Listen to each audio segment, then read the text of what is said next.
Hi guys, scent of the day, YSL YEDP. Main accords ng scent of the day natin is aromatic, woody, fresh spicy, warm spicy, amber, fruity, fresh, citrus, herbal, and green. Sa market, nalaban sa ganitong direction was from Dior Sauvage, Chanel has Blue de Chanel, Versace has the Versace Dylan Blue.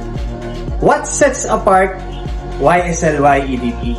Among dun sa tatlong nabanggit ko, ito yung pinaka-young, energetic, playful, bata yung vibe. Kung nagtataka kayo, meron ako 200 ml bottle. Though this year, discontinued na to. On the go, send ko to for office and for everything, for a reason.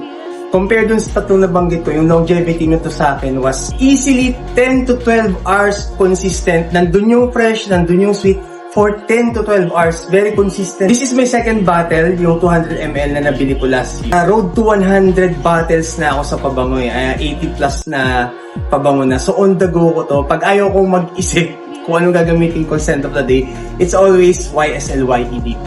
Simple lang to eh. Fresh and sweet. Note niyang sweet was more of the green apple vibe. Pag tinanong, compliment getter ba siya, Charles? I would say yes. In a way na lagi ko kasi itong ginagamit last year. Yung compliment talaga nandun. Kasi lagi kang mabango, lagi mo siyang ginagamit, lagi ako nasa mataong lugar. So maraming compliment dito. Ito yung interesting na tanong na lang dito guys. Sino ba yung nagko-compliment sa akin ito? Mahilig kasi ako mag-profiling pag may stranger na nagsabi, Kuya, ang bango mo. Safe to say, 16 to 27 years old na babae na babanguhan dito.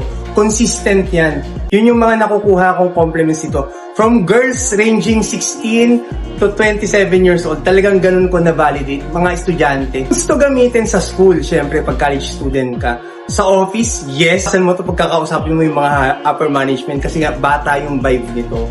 When you're going to say such proposal, kasi sure yung dating nito eh sa kanila. So again, why would you need this in your collection? This sets apart kumpara dun sa tatlo dahil ito nga yung young vibe. So maganda ng outfit dito kung medyo mahilig ka trendy. Loose outfit, baggy pants, go na go pa rin to.